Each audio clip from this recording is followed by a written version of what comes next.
नमस्कार दोस्तों, मैं शुभम संकेत आप सभी का अपने YouTube channel mission success with संकेत एंड टीम में हार्दिक अभिनंदन करता हूं। दोस्तों, आज हम सभी एक नया वीडियो लेकर आ रहे हैं आप सभी के लिए बौद्ध धर्म पर, जो एग्ज़ाम के व्यू से बहुत महत्वपूर्ण रहता है। खास करके बिहार के एग्ज़ाम के व्यू से और भी महत्वपूर्ण है, क्योंकि जैसा हम सभी जानते हैं बौद्ध धर्म का मुख्य केंद्र बिहार ही रहा है। और बीपीएससी में भी जैसा बौद्ध धर्म से 1 से 2 क्वेश्चन हर रहते हैं, इसीलिए आज हम आप सभी के लिए बौद्ध धर्म का टॉपिक लेकर आए हैं। कोशिश करेंगे कि आपको अच्छा से अच्छे तरीके से समझाया जाए, बताया जाए, जो आपको एग्ज़ाम के दृष्टिकोण से बहुत ही महत्वपूर्ण हो। जैसा कि स्टार्ट करेंगे दोस्तों, हम सभी जानते हैं बौद्ध धर्म के संस्थापक या प्रवर्तक गौतम बुद्ध थे, जिनके बचपन का नाम सिद्धार्थ था, जिनका जन्म 563 BC या ईसा पूर्व में हुआ था। दोस्तों, इनका जो जन्मस्थल है वो लुम्बिनी है। लुम्बिनी जो अभी नेपाल की तराई में है, कपिलवस्तु जगह है, वहीं पे एक लुम्बिनी गांव है। वहाँ पे लुम्बिनी गांव में, अगर गांव ऑप्शन में लुम्बिनी रहेगा तो लुम्बिनी होगा, कपिलवस्तु रहेगा कपिलवस्तु होगा, नेपाल है नेपाल होगा। आम्रकुंज है, उसके वहाँ पे साल वृक्ष के नीचे शाह के क्षत्रिय कुल, यानी इनके कुल का नाम शाह के क्षत्रिय है, और ये आम्रकुंज में साल वृक्ष के नीचे हुए थे। क्वेश्चन दोस्तों जब पूछा जाता है तो कभी वृक्ष पूछ लेते हैं, कभी स्थल पूछ लेते हैं, तो घुमा फिरा के क्वेश्चन पूछा जाता है। तो आप लोगों को याद रखना है कि इनका जन्म जो है लुम्बिनी गाँव के आम्रकुंज में साल वृक्ष के नीचे हुआ था। इनका जो कुल था वो शाह के क्षत्रिय कुल था, और लुम्बिनी गांव जो है कपिलवस्तु में है, जो वर्तमान में नेपाल में है। तो दोस्तों, आप स्थल के बारे में क्लियर रहिए। ये मैं जो फैक्ट बताऊंगा वो आप कहीं भी वेरीफाई कर लीजिएगा, वो बहुत ही ऑथेंटिक फैक्ट होगा। और बीपीएससी इसी तरह से डायरेक्ट क्वेश्चन पूछ देती है दोस्तों। और उनके पिता का जो नाम था वह शुद्धोधन था, जो शाक कुल के मुखिया थे, प्रधान थे। और उनकी माता महामाया जो कोल्य वंश की थी। इन्हीं दोनों की संतान थे गौतम बुद्ध, पिता शुद्धोधन, माता महामाया इनके। लेकिन दोस्तों, जैसा कि सभी को पता होगा, माता जो है इनकी जल्द ही मर गई थी, यानी कि बुद्ध के जन्म के 7वें दिन ही इनकी मृत्यु हो गई थी। इसीलिए ये माँ के प्यार से बहुत ही वंचित रहे। लेकिन इनका लालन पोषण इनकी मौसी जो प्रजापति गौतमी थी, इनकी माँ कह दीजिए, मौसी कह दीजिए, यही इन्होंने ही इनका लालन पोषण किया। और इनकी शादी जो है यशोधरा से हुआ था, जो शाक्य कुल के कोल्य गणराज की राजकुमारी थी, उन्हीं से इनका विवाह हुआ। महात्मा बुद्ध का जो जन्म 563 BC था, उसके 28वें वर्ष में जो है उनका पुत्र हुआ था। अगर एग्जैक्ट डेट की अगर हम बात करें तो आप सभी को पता होगा कि हमको इसमें क्या करेंगे। 563 BC में 563 BC में जो है इसको जो है 28 को 63 में 28 घटाएंगे 535 हो जाएगा। तो इसी तरह घटाते हैं, जितना भी ईस्वी है 28वें वर्ष है तो 563 में 28 घट गया, 535वें वर्ष में जो है राहुल की प्राप्ति होती है। 29वें वर्ष में जो है ये अपने 29वें वर्ष में गिरित त्याग कर दिए थे। जिस गिरित त्याग को जो है कहा जाता है दोस्तों महाभिनिष्क्रमण। इतिहास का यह शब्द है महाभिनिष्क्रमण। कहा कि क्वेश्चन आएगा कि महात्मा बुद्ध का जो है महाभिनिष्क्रमण किस वर्ष, वो अपने किस उम्र में किए थे। तो 29 साल की उम्र में किए थे, 28 साल की उम्र में किए थे, 25 साल। अगर ये क्वेश्चन भगत सिंह पूछा गया था क्वेश्चन, भगत सिंह को फांसी कब कितने वर्ष की अवस्था में गई? 20 वर्ष से ऊपर, 25 वर्ष से ऊपर, 30। तो मतलब एग्जैक्ट भी अगर आप नहीं जान रहे हैं, फिर भी अगर आपके पास एक कुल मिला के जो है अप्रोच है, तो आप उसका सही आंसर कर सकते हैं। जैसे कि यहाँ पे आप जानिए कि हाँ, शादी हुआ 28 साल की उम्र में बुद्ध पैदा हुआ, उससे पहले शादी हुआ 26-27 में शादी हुआ। तो 29वां वर्ष जो है इनका जो है गिरित त्याग किए, महाभिनिष्क्रमण हुआ। तो इस तरह से आप लोग इसको सेट कर लीजिए दिमाग में कि हाँ, वह लगभग 29-30 साल के हो गए थे जब वे सन्यासी बन गए। और जो है ये 80 वर्ष तक मतलब जीवित रहे थे महात्मा बुद्ध। तो अगर 50 साल इनका जो है एक मतलब यात्रा कहा जाए, एक आध्यात्मिक यात्रा कहा जाए, दार्शनिक बन के ज़िंदगी अपना गुजारे।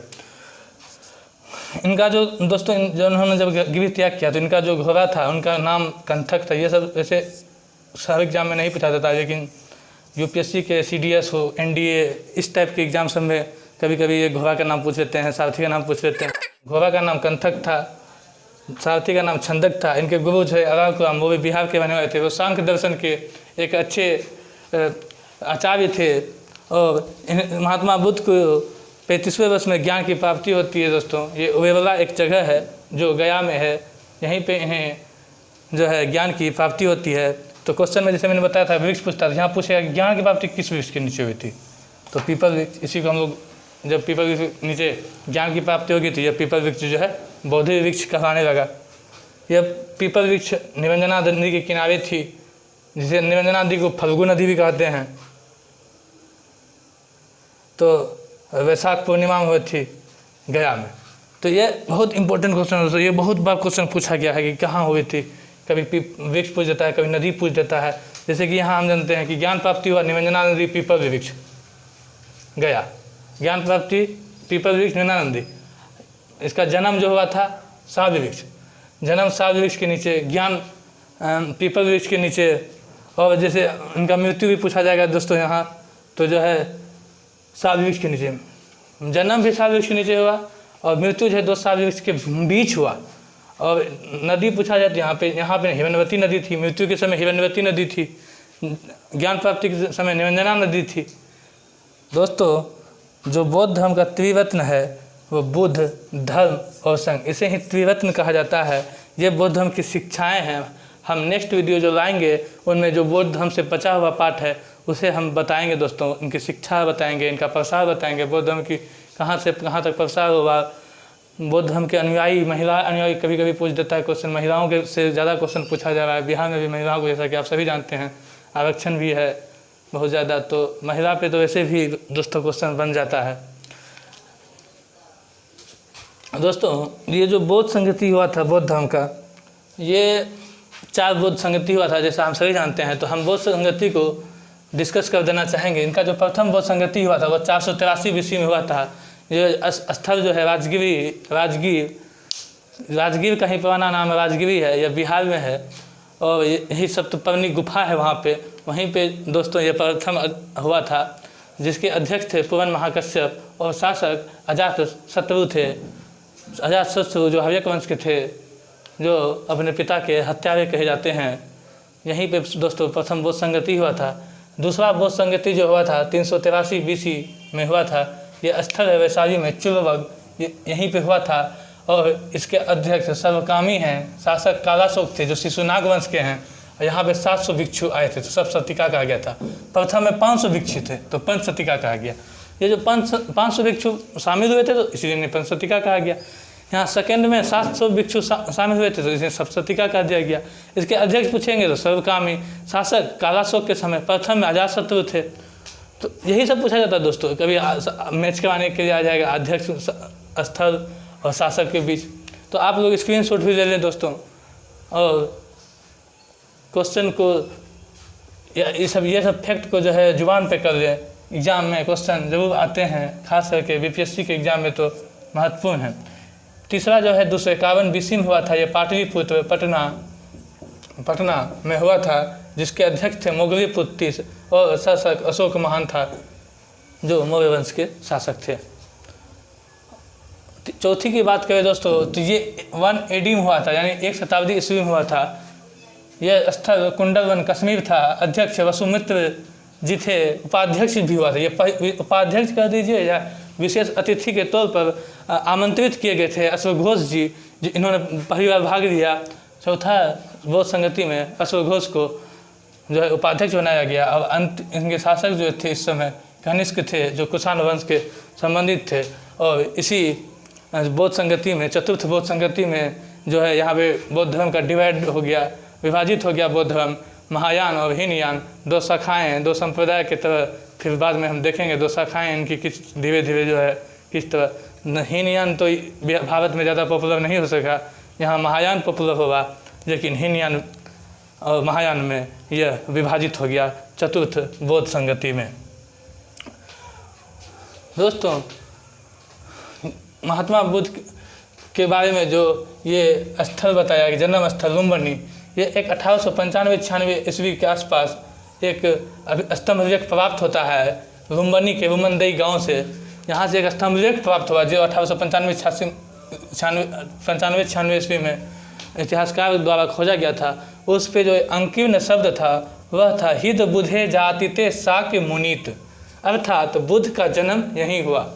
इसीलिए जो है यह प्रमाण है, साहित्य पुरातात्विक प्रमाण है यह इतिहास में बौद्ध जन्म स्थल के लिए। इसीलिए यह महत्वपूर्ण है। वो मंदिर अभिलेख कहाँ से प्राप्त होता है, क्वेश्चन पूछता है, तो यह लुम्बिनी से प्राप्त हुआ है, जहाँ जो बुद्ध धर्म के जन्म का प्रमाण है। कभी कभी क्वेश्चन इनके प्रतीक आ जाते हैं दोस्तों, जैसे कि इनका जन्म हुआ तो वो इनका प्रतीक क्या था, तो इनका प्रतीक कमल व सांड था। गिरि त्याग का प्रतीक घोड़ा से किए थे, गिरि त्याग तो घोड़ा था। ज्ञान पीपल वृक्ष के नीचे प्राप्त हुआ, जिसे हम बोधि वृक्ष भी कहते हैं, तो वो प्रतीक पीपल था।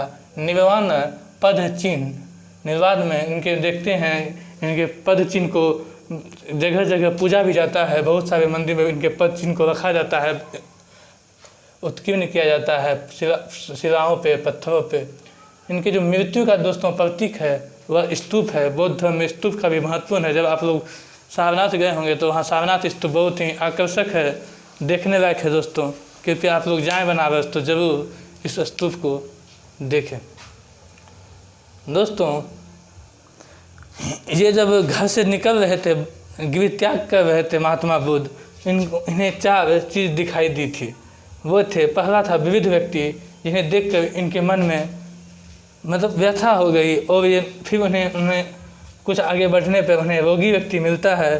फिर कुछ आगे बढ़ने एक मृत व्यक्ति को देखते हैं, और अंततः उन्होंने देखा कि एक प्रसन्न मुद्रा में सन्यासी बैठे हुए हैं। गया से इम्पोर्टेंट एक फैक्ट निकल कर आता है कि गया में बौद्ध धर्म का जो है सबसे पहले अनुयायी बनाया था महात्मा बुद्ध ने तपस्सु और भल्लिक। तपस्सु और भल्लिक नाम के 2 व्यक्ति थे। ये शूद्र थे, ये बंजारे थे, शूद्र बंजारे थे। इन्हें ही इन्होंने सबसे पहले अपने बौद्ध धर्म का अनुयायी बनाया। फिर आगे बढ़े जब, तो फिर वे बनारस के पास पहुँचे, वहाँ सारनाथ के पास, तो वहीं पे उन्होंने 5 ब्राह्मण सन्यासी को सर्वप्रथम पाली भाषा में उपदेश दिया।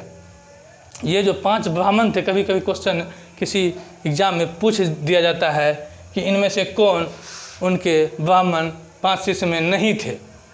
3 जो ऑप्शन रहेंगे या 4 जो ऑप्शन रहेंगे वो थे, और 1 दे देकर नहीं थे। तो इसीलिए कम से कम एक नज़र देख लेते हैं कि वो 5 ब्राह्मण कौन सब थे। आंज जैसे असंग भी इनका उल्लेख होता है, कौंडिन्य ये बहुत पॉपुलर है दोस्तों, असजीवप, महानाम और भद्य। भद्य भी बहुत लोग जानते होंगे। तो इस तरह असंग, कौंडिन्य, असजीवप, महानाम और भद्य, ये 5 ब्राह्मण सन्यासी जिन्हें सर्वप्रथम महात्मा बुद्ध ने उपदेश दिया था, वह स्थल सारनाथ का था, जो बनारस के लगभग 5-6 किलोमीटर के दायरे में आता है।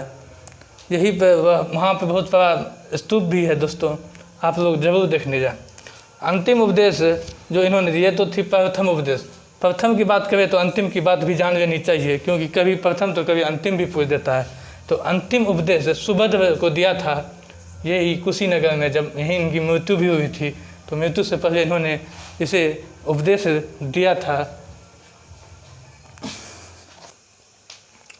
इन्होंने अंतिम उपदेश सुभद्र को दिया था वहीं मृत्यु से पहले कुशीनगर में, और इनकी मृत्यु जो है 483 ईस्वी पूर्व में 80 वर्ष की आयु में स्थल हिरण्यवती नदी के तट पर 2 साल वृक्ष के नीचे। जैसा हमने बताया कि अगर इनका जन्म पूछा जाए तो साल वृक्ष के नीचे, लेकिन मृत्यु पूछा जाए तो 2 साल वृक्ष के बीच में, और इनके ज्ञान की प्राप्ति पूछा जाए तो पीपल वृक्ष, जिसे हम बोधि वृक्ष भी कहते हैं। तो मृत्यु कुशीनगर में हुआ था। हिरण्यवती नदी के तट पर 2 साल वृक्ष के नीचे मध्य में कुशीनगर में इनका महापरिनिर्वाण हुआ था। तो महापरिनिर्वाण पूछेगा दोस्तों तो इनकी मृत्यु से संबंध है। महाभिनिष्क्रमण पूछा जाए तो गिरि त्याग से संबंध है। ज्ञान प्राप्ति के बाद ये बुद्ध कहलाए। और दोस्तों तो अगर हम प्रतीक की बात कर रहे थे तो यहाँ तक तो हो गया। तो एक प्रतीक जैसे कि ये जो कहा गया घटना थी कि 5 ब्राह्मण सन्यासी को इन्होंने उपदेश दिया। जब इन्होंने उपदेश दिया तो उसे भी जो है अगर प्रतीक के बारे में तो हंस चुगते हुए दाना चुगते हुए हंस जो है दिखाया गया है कि किस तरह हंस दाना चुग रहे हैं। और बुद्ध तो यह प्रतीक है। दोस्तों प्रतीक से भी क्वेश्चन आते हैं, लेकिन मेन यही है कि जो इनके बारे में है, इनका बायोडाटा है, इनके पिता कौन थे, माता कौन थे, जन्म स्थल बहुत महत्वपूर्ण हो जाता है, ज्ञान प्राप्ति बहुत महत्वपूर्ण हो जाता है, गुरु और आगम ये भी बिहार के दृष्टिकोण से महत्वपूर्ण हो जाता है। ये जो इनका प्रथम उपदेश था दोस्तों, जो 5 ब्राह्मण, ये सारनाथ, बनारस, ये ऑप्शन में अगर ये दोनों नहीं रहे तो ये भी रह सकता है ऋषिपत्तनम। यह वो एग्जैक्ट जगह है दोस्तों जहाँ पे इन्होंने दिया था, उसे ऋषिपत्तनम के नाम से आज वो मशहूर हो गया है, तो वह भी रह सकता है ऑप्शन में। और इनकी मृत्यु जो है शिवस के अवस्था में हिमवती नदी के तट पर हुई थी। तो दोस्तों आप हमारे चैनल पर बने रहें, जल्द ही हम बौद्ध धर्म का पार्ट 2 लाएंगे। जो बचा हुआ इस शेष एग्ज़ाम की दृष्टि से महत्वपूर्ण फैक्ट्स होंगे, मैं उसे भी आपके सामने बहुत जल्द लाऊंगा। और जैन धर्म पर भी मैं 1 से 2 वीडियो बनाऊंगा, जो बिहार के दृष्टिकोण से बहुत ही महत्वपूर्ण है। बीपीएससी के लिए तो आप समझ लीजिए, अगर मेरा ये 4 वीडियो आप लोगों ने देख लिया तो आपको बीपीएससी में जैन धर्म और बौद्ध धर्म से जो है कोई भी क्वेश्चन नहीं छूटेगा, ये मेरा वादा है दोस्तों। तो आप लोग हमारे चैनल पर बने रहें, हमारे चैनल को लाइक करें, सब्सक्राइब करें और शेयर करें। हमारी टीम जल्द ही नए नए वीडियोज लाएंगी, हम लोग इस पर काम कर रहे हैं दोस्तों। थोड़ा व्यस्तता होने के कारण अभी ज़्यादा काम नहीं हो पा रहा है, लेकिन जल्द ही हम कोशिश करेंगे कि ऑनलाइन और ऑफलाइन दोनों कक्षाओं का संचालन हो और हमारा मोटिव बीपीएससी की ओर रहेगा। धन्यवाद दोस्तों।